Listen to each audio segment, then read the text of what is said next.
తాకట్లో ఉన్న మీ బంగారాన్ని విడిపించి ఆ రోజు ఆన్లైన్ రేటుకి కొంటాం. Sharma gold company. మహాదేవ శ్రీమాత్రే నమః. Welcome to our channel. రేపు రాబోయే మే నెలలో ద్వాదశ రాశుల వారికి సంబంధించి గురువు యొక్క మార్పు, దీని వలన మరి మేషం నుండి మీనరాశి వరకు, మొన్నటి వరకు కూడా ఉగాది రాశి ఫలాలు, ఉగాది పంచాంగము, అంతకుముందు జనవరిలో ఈ యొక్క ఆంగ్ల సంవత్సరానికి సంబంధించినటువంటి పంచాంగాలు చెప్పినటువంటి పరిస్థితి. సో ఇప్పుడు ఏమిటి అంటే విశేషంగా అందరూ ఎప్పుడా ఎదురు చూస్తూ ఉండేటువంటి ఈ యొక్క గురుగ్రహం మార్పు. సో ఉగాది రానే వచ్చింది. అయినప్పటికీ ఇట్టి ఉగాదిలో కొన్ని రాశుల వారికి బాగుందని చెప్పారు, కొన్ని రాశుల వారికి బాగాలేదు అని చెప్పారు. ఏవైతే బాగుంది అని చెప్పినటువంటి వారికి ఇప్పటికీ కాస్త బాగా లేని పరిస్థితి ఎదుర్కొంటూ ఉన్నారు. ఎవరైతే బాగుంది అని చెప్పి అన్నారో, బాగా లేదు అని అన్నారో వారికి కొంతమేర బాగుంది. సో ఓవరాల్గా చాలా అంటే చాలా పెద్ద గ్రహము గురుగ్రహము. మనకు 2024 3వ నెల 4వ నెలలో మార్పు చెందినటువంటి గ్రహము. మరలా 2025లో మేలో 14వ తారీఖు రోజు తన యొక్క గమ్యాన్ని మార్చుకోబోతూ ఉన్నది. మిథునంలోకి ప్రవేశం జరగబోతూ ఉన్నది. ప్రజెంట్గా ఇప్పుడు వృషభంలో ఉండేటువంటి గురుగ్రహము మిథున రాశిలోకి ప్రవేశించబోతూ ఉన్నది. ఎట్ ద సేమ్ టైం రాహుకేతువుల మార్పు కూడా ఇదే మే నెలలో జరుగుతూ ఉన్నది.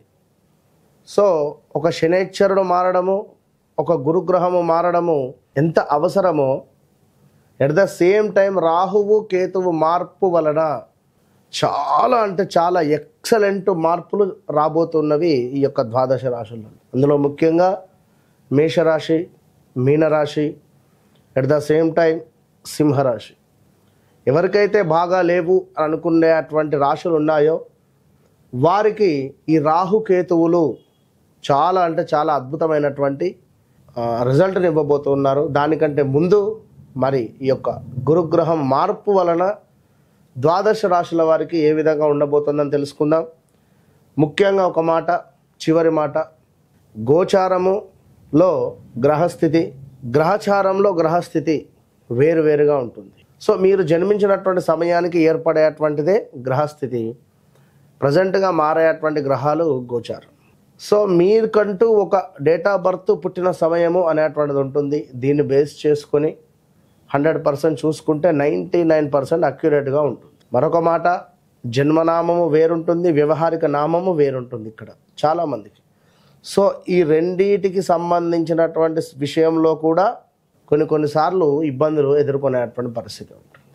కనుక అన్ని విషయాలను అర్థం చేసుకొని మీకు అద్భుతమైనటువంటి రెమెడీయా, రిజల్టా, ఏం జరుగుతుంది, జరిగింది, జరగబోతోంది అనేటువంటి అన్ని విషయాల్లో చెప్పేటువంటి వారు ఒక ఆస్ట్రాలజర్, మంచి సబ్జెక్ట్ ఉండేటువంటి వారిని కన్సల్ట్ అయ్యేటువంటి పరిస్థితి చేయండి. సో ప్రతిదీ కూడా సబ్జెక్టు పరంగా 100కు 100% అక్యురేట్గా చెప్పేటువంటి పరిస్థితి అమ్మవారి దయ వల్ల మనకున్నది. కనుక మీరు ఎవరైనా కూడా ఖచ్చితంగా ఛాలెంజ్గా చెప్తున్నా, మీ డేట్ ఆఫ్ బర్త్, పుట్టిన సమయం మాకు ఇచ్చినట్టయితే ఖచ్చితంగా కూడా మీ జీవితంలో జరిగింది, జరుగుతుంది అనేటువంటిది 100% జరగబోయేది కూడా మేమే చెప్పేటువంటి పరిస్థితి ఉంది. సో ఈ విషయాన్ని మీరు గమనించుకోండి ప్రేక్షకులు. ఓకే, మరి ముందుగా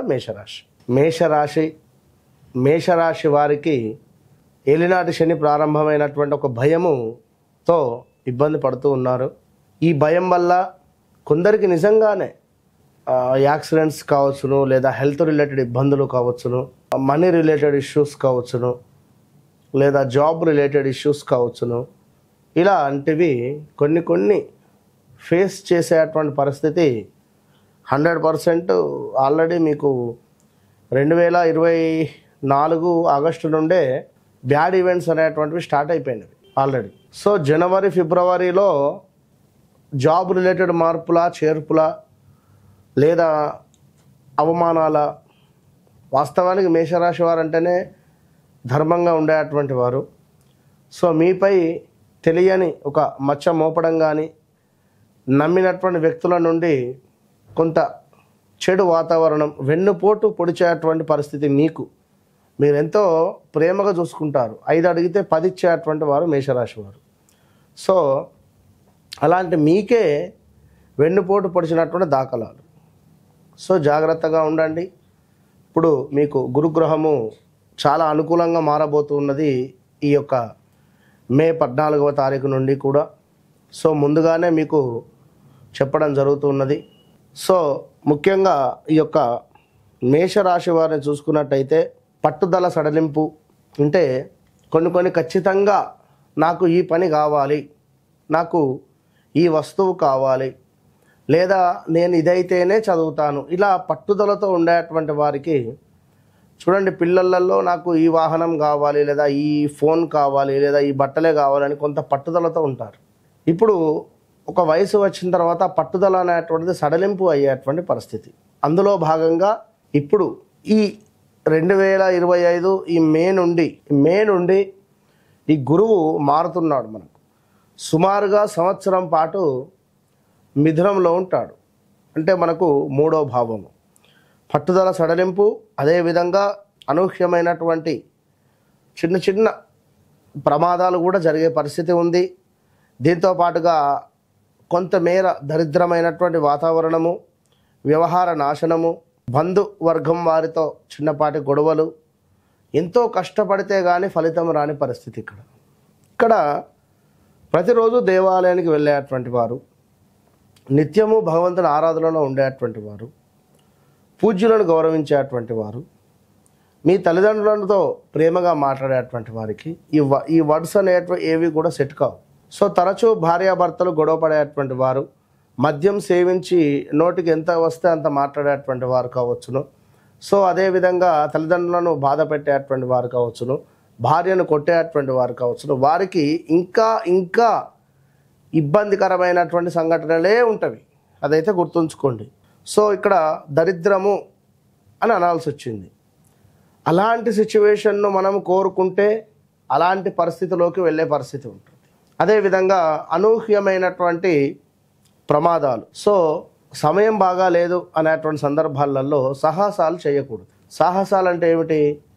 4 వీలర్ తీసుకొని దూరప్రాంత ప్రయాణాలు, అదేవిధంగా పరధ్యానంగా ఉండకూడదు. ఓకే, ఇవి కొంతమేర మనకు అనుకూలిస్తవి. బంధు విరోధము, బంధువులకు మనీ రిలేటెడ్ ఇష్యూస్తో మనీ ఇవ్వడం కానీ, మనీ రిలేటెడ్ లాల్లో ఉండడం కానీ, ఇలాంటివి చేయకుండా కొంతమేర మాట సహాయం చేస్తూ ఉండడం వల్ల, మాట సహాయం మాత్రమే చేస్తూ ఉండడం వల్ల మంచి ఫలితం ఉంటుంది. ఇక మరొక విషయం ఏమిటి అంటే శారీరక శ్రమ అని చెప్పడం జరుగుతున్నది. ఇక్కడ అంటే ఒక గంట పని చేస్తే అయిపోయేటువంటి దానికి 3 గంటలు పనిచేయాల్సి వస్తుంది. అధికంగా శ్రమిస్తే కానీ ఫలితం రాదు. శ్రమించండి, శ్రమిస్తే గురువు యొక్క అనుగ్రహం లభిస్తుంది. ఎట్ ద సేమ్ టైం శని యొక్క అనుగ్రహం కూడా లభిస్తుంది. అది గమనించుకోండి. ఇక మరీ ముఖ్యంగా వివాహం కాని వారికి తప్పకుండా వివాహం జరిగేటువంటి పరిస్థితి గోచరిస్తుంది. మేషరాశి వారికి సంతానం కాని వారికి సంతానం అయ్యేటువంటి పరిస్థితి కూడా గోచరిస్తుంది. ఇక ఎవరైతే నూతన వ్యాపారం పెట్టాలి అనుకుంటున్నారో వారికి శుభంగా ఉంది. నూతన వ్యాపారము, అదేవిధంగా చక్కటి ఆరోగ్యము, దీంతో పాటుగా సంపూర్ణమైనటువంటి ఆనందము. ఎందుకు ఈ విధంగా? మరి ఇందాక ఆ విధంగా చెప్పారు గురువుగారు. మళ్ళీ ఇదేమిటి? గురువు యొక్క 7వ దృష్టి వల్ల కొంత మనకు అనుకూలమైనటువంటి ఫలితాలు ఉన్నాయి. అది యాక్టివేషన్. మనము మంచి కర్మలు చేసుకుంటే ఇక్కడ 7వ స్థానంలో మంచి రిజల్ట్, మంచి భార్యతో అన్యోన్యమైనటువంటి జీవితము, భార్య వలన చక్కటి ఆనందం మనకు లభిస్తుంది. ఇక దీంతో పాటుగా మరొక అద్భుతమైన విషయం ఏమిటి అంటే గురుగ్రహము మీకు 11వ భావాన్ని కూడా ప్రేరేపిస్తుంది. 11వ భావం అంటే ఏమిటి? అన్నింటా లాభాలు, వ్యాపారంలో లాభాలు, చక్కటి కీర్తి, పేరు ప్రఖ్యాతలు, అద్భుతమైనటువంటి విజయ ప్రాప్తి, పదోన్నతి లభించేటువంటి పరిస్థితి. ఎవరైతే మేషరాశి వారు గవర్నమెంట్ ఉద్యోగం కోసం ఎదురు చూస్తూ ఉన్నారో వారికి తప్పకుండా లభించేటువంటి పరిస్థితి ఉంది. అదేవిధంగా జాబ్లో కూడా మంచి ఉన్నతమైనటువంటి పదవి లభించే పరిస్థితి ఉంది. దూర ప్రాంతాలకు బదిలీలో అయ్యేటువంటి పరిస్థితి ఉంది. ఈ విధంగా ఈ యొక్క గురువు యొక్క అనుగ్రహం వల్ల ఈ యొక్క మేషరాశి వారికి 75% బాగుంది, 35% బాగాలేదు. 35% ఏం చేసుకోవాలి? దత్తాత్రేయ స్వామి ఆరాధన లేదా దక్షిణామూర్తి ఆరాధన. రోజు మనకు కనిపించేటువంటి తండ్రికి నమస్కరించుకోవాలి, దేవాలయానికి వెళ్ళాలి, గురుగ్రహానికి దీపారాధన చేసి దీపంలో కాస్త పసుపును వేయండి. చక్కగా ప్రతిరోజు కూడా ఎల్లో రిలేటెడ్ ఉండేటువంటి టవల్తో తుడుచుకోవాలి. ఎల్లో రిలేటెడ్ పెన్నును జేబులో పెట్టుకోవాలి. ఒక 2 అరటి పళ్ళను ప్రతిరోజు ఎవరికైనా దానంగా ఇస్తూ మీరు వెళ్ళేటువంటి జాబుకు వెళ్ళగాలి. ఈ విధంగా చేసుకోవడం వల్ల గురువు యొక్క అనుగ్రహం పొందుతున్నారు. All the best.